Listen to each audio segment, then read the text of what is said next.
Hello everyone, welcome to my channel fiction lovers में। आज फिर से चली आई मैं स्टोरी की अगली पार्ट लेके। तो अगर आप मेरे चैनल पे नए हो तो सब्सक्राइब कर दीजिए फ्यूचर अपडेट के लिए। तो ज़्यादा बकर बकर ना करते हुए चलिए शुरू करते हैं। रूम पे आके वेवुशन डिज़ाइन करने लगा। डिज़ाइन के अनुसार जिस चीज़ को जहाँ पे होना चाहिए था वो उसे बहुत केयरफुली सजाने लगा। ये पूरा काम खत्म करने में उसे कुछ घंटों लग गए, लेकिन वो बहुत प्राउड फील कर रहा था क्योंकि ये पूरा काम उसने अकेले निपटा दिया। शियनगे, क्या आप पहले से स्नैक्स खा चुके हो? जैन फेंगशी हंसते हुए पीछे से आते हुए बोला।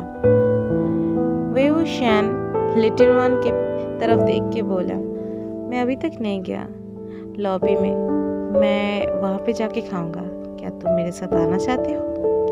हाँ, ऑब्वियसली शियनगे, फेंगशी जवाब दिया और दोनों लॉबी में चले गए। वेवुशन जंग फेंगशी को वो आर्ट के बारे में पूछना चाहता था, लेकिन लानवांग जी भी लॉबी में ही था। वेवुशन सोच रहे थे कि ये बात तो वो कभी भी पूछ सकते हैं, है ना। तो इसी बीच में वो बिजनेस, डिज़ाइन और रैंडम बातें करने लगा फेंगशी से। अगर एक डिवाइडर होता तो ये बहुत अच्छा होता। फेंगशी उसके सैंडविच में एक बाइट लेते हुए बोला। जब वेवुशन ने सर हिला के नोट किया, हाँ, उन लोगों ने ब्लूप्रिंट भी दी है, लेकिन एक डिवाइडर क्यों नहीं? क्या डिवाइडर के लिए इनफ स्पेस है? लानवांग जी अचानक से उन दोनों के टोकते हुए बोला। मिस्टर लान, शियनगे ने बहुत अच्छी तरीके से प्लानिंग की है। वेवुशन को कॉम्प्लीमेंट देते हुए जैन फेंगशी ने बोला। उसके जवाब में वेवुशन सिर्फ एक ड्राई स्माइल दी, लेकिन लानवांग जी की तरफ नहीं देखा। उन दोनों की बात चलती रही। फिर जब ये जाने के समय हुआ तब जैन फेंगशी ने बोला, भाई शियनगे, कल फिर से मिलेंगे हम, ओके? ये बोल के वो अचानक से वेवुशन को एक टाइट हग कर लिया।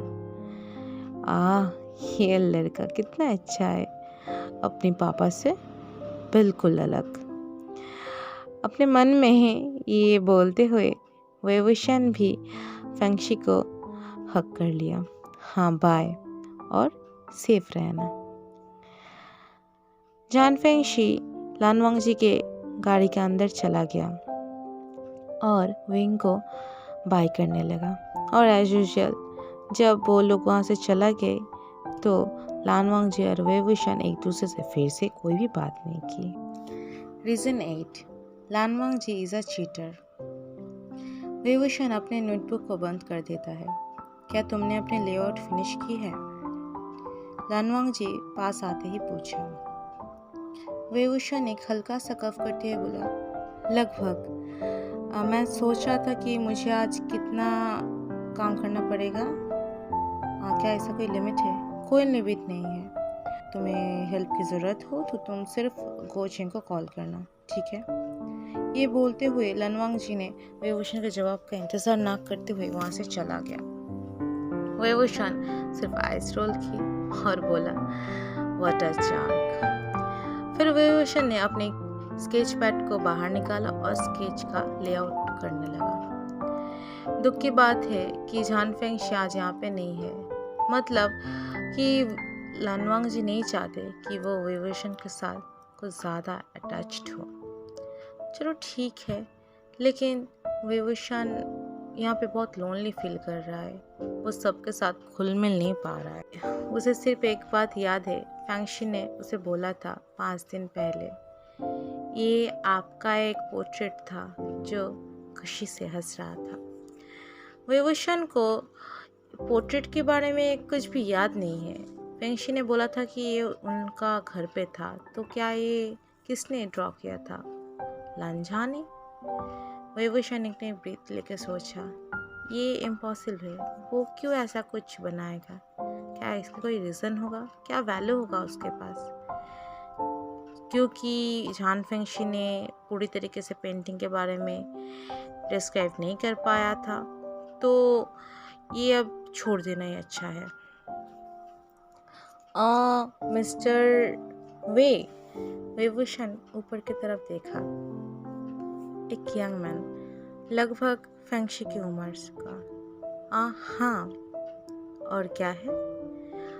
मिस्टर लान ने बोला है कि आपको लेआउट बहुत जल्दी ख़त्म करना चाहिए। ओके, फिर से लंचा। उसने अभी मुझे याद दिलाते हुए गया और फिर से इतना टोक रहा है। रुको, क्या तुम गोचिंग हो? हाँ सर, एक छोटा सा स्माइल के साथ वो करते हुए लड़के ने बोला। क्या तुम मुझे हेल्प कर सकते हो? मैं? शौक होते हुए गोचिंग ने खुद की तरफ इशारा करते हुए पूछा। विंग हंसते हुए बोला, हाँ, क्योंकि हम लोगों का बॉस चाहते हैं कि हम जल्दी करें, तो तुम मुझे हेल्प करो, ठीक है? ठीक है, विभूषण ने जवाब दिया और वो दोनों मिलके लेआउट के काम करने लगे। लनवांग जी को फिर से कंप्लेन करने के पहले ही उन दोनों ने काम खत्म कर ली थी। आपके साथ काम करके बहुत अच्छा लगा शियानगे, विभूषण ने हंसते हुए बोला। तुम्हारे साथ भी काफ़ी बात हो चुका है वेंग। आज के लिए तुम्हें 5 मॉडल का पोर्ट्रेट बनाना है। लनवांग जी ने अचानक से कहीं से आके ये बोला। विभूषण आइस रोल करते हुए बोला, क्या मैं पहले थोड़ा ब्रेक नहीं ले सकता? ये लंच टाइम है। उसने लनवांग जी की तरफ देखा। लनवांग जी कुछ देर के लिए उसकी तरफ देख के फिर बोला, ठीक है, लेकिन ज़्यादा टाइम मत लेना। इसी बीच में गोचेंग ने एक्सक्यूज़ देके वहाँ से चला गया था। जब लनवांग जी ने ये बोल के चला गया, विभूषण मॉकिंग करते हुए बोला, ज़्यादा टाइम मत लेना। वो हंसने लगा। एज यूजुअल वो अपनी लंच में लाए हुए चॉकलेट खाने लगा, लेकिन लॉबी में सब लोग उसकी तरफ बहुत अजीब तरीके से देख रहा था। क्या बात है, क्या वो लोग इससे पहले किसी के चॉकलेट खाते हुए नहीं देखा? हाँ, उन दोनों को अवॉइड करते हुए विभूषण ने अपने चॉकलेट के ऊपर फोकस किया। वो जल्दी से खाना ख़त्म किया और अपने एक्स को ढूंढने लगा। 5 मिनट ढूंढने के बाद उसने देखा कि एक खूबसूरत सी लड़की के साथ वो खड़ा है। विभूषण उन दोनों के पास जाके एक सॉफ्ट स्कर्फ करके बोला, क्या मैं जान सकती हूँ कि मैं पहले किसे ड्रॉ करने जा रही हूँ? लनवांग जी ने विंग को उस लड़की का इंट्रोडक्शन देते हुए बोला, विंग, ये है ली किंग, ये तुम्हारा पहला मॉडल है जिसे तुम ड्रॉ करोगे।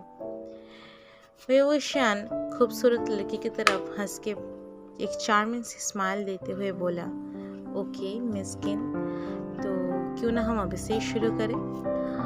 कितना चार्मिंग स्माइल है तुम्हारा आर्टिस्ट। ये बोलते हुए लेकिन ने हंस उठा। विभूषण भी इस कॉम्प्लीमेंट में हंसने लगा।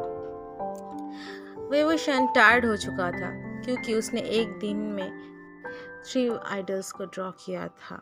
उसके हाथ दुख रहे थे, वो टायर्ड हो रहा था। वहाँ पे ज़्यादातर लोग घर चले जा चुके थे।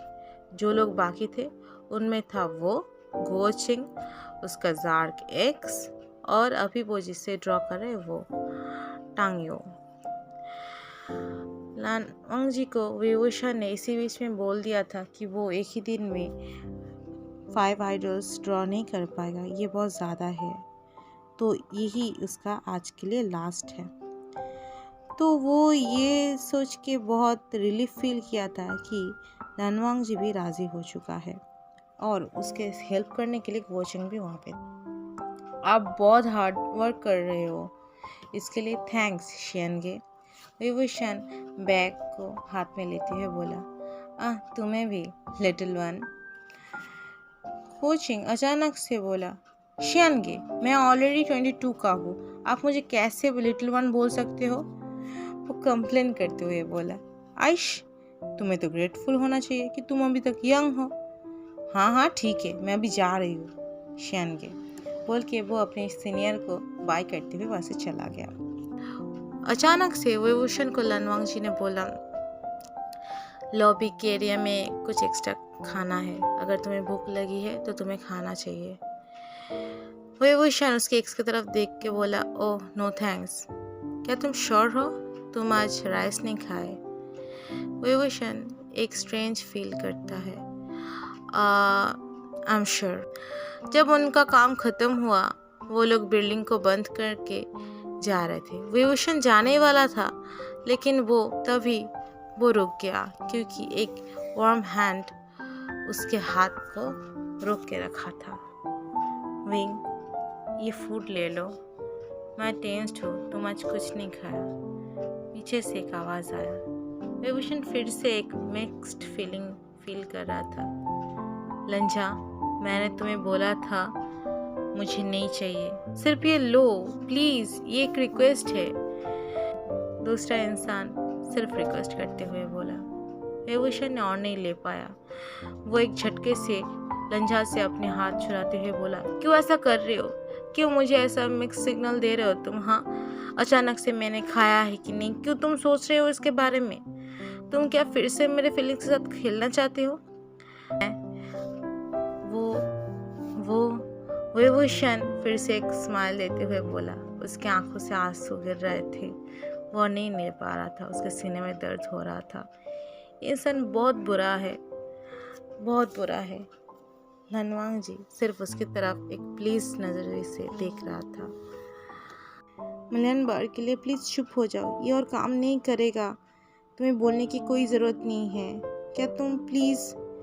विभूषण अब अपनी बात कंप्लीट नहीं कर पाए क्योंकि वो इसी बीच में रो रहा था। बोलने की कोशिश कर रहा था लेकिन उसे बोल नहीं पा रहा था। उसके सिर्फ आंखों से आंसू बह रहे थे। क्या तुम जानते हो लंजा, तुम एक चीटर हो।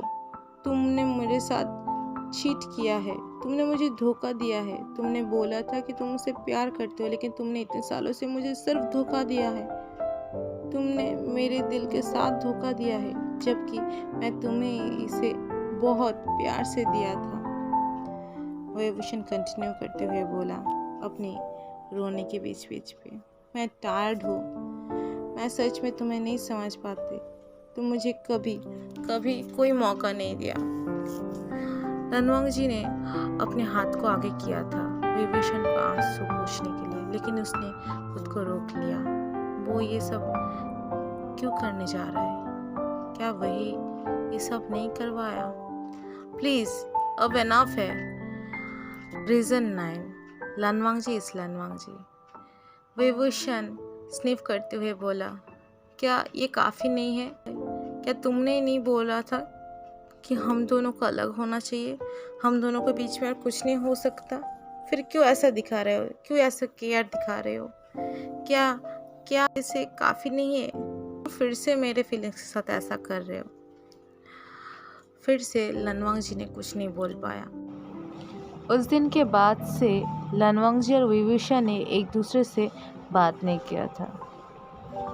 वो हफ्ता बहुत जल्दी बीतता गया और सिर्फ एक हफ्ता बाकी है और विभूषण अभी से ही सभी के साथ घुल मिलने की कोशिश कर रहा था। शियानगे, मैंने सुना है कि तुम चॉकलेट खाना बहुत पसंद करते हो।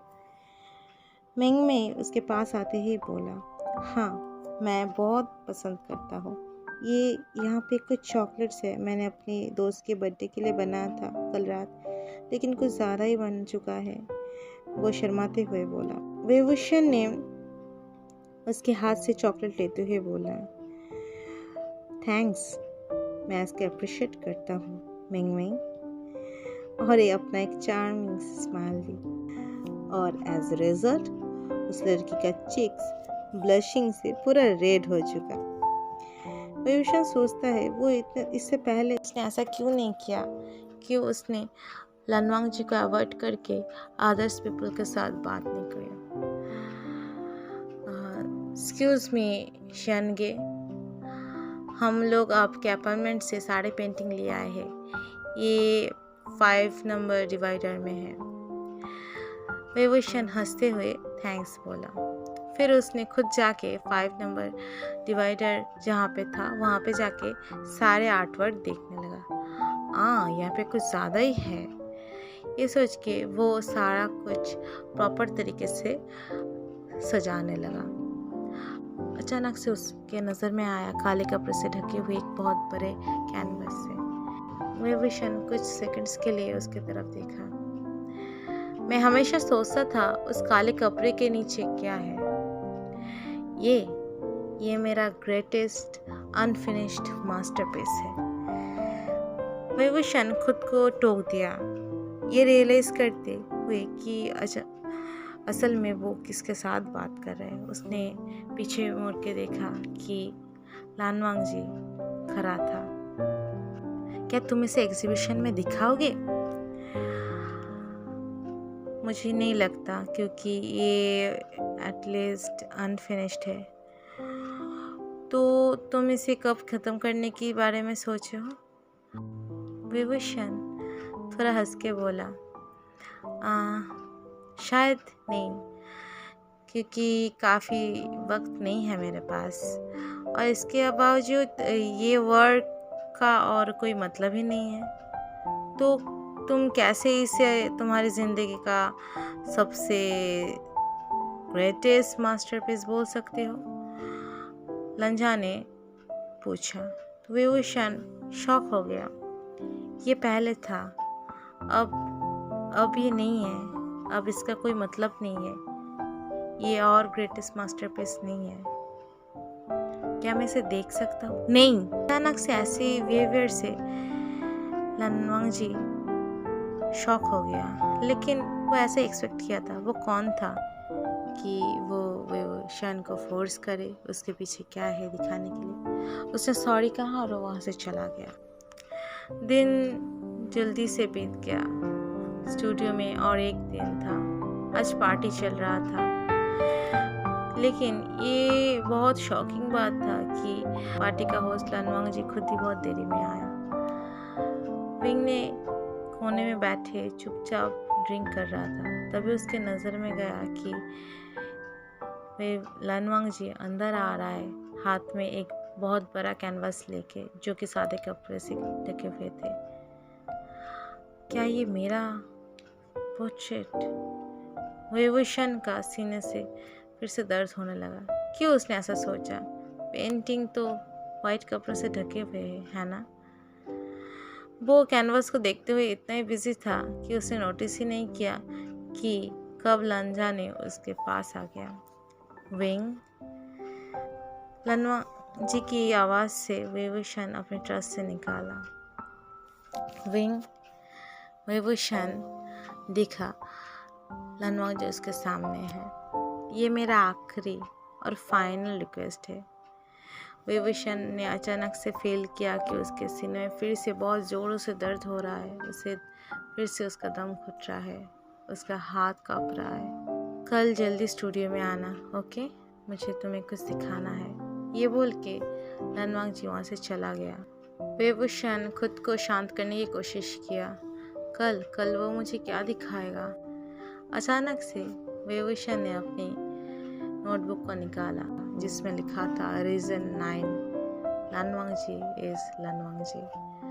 वो खुद से हंस के बोला, आहा, लानवांग जी हमेशा से ही लानवांग जी। आप ही जानना चाहते हो क्यों?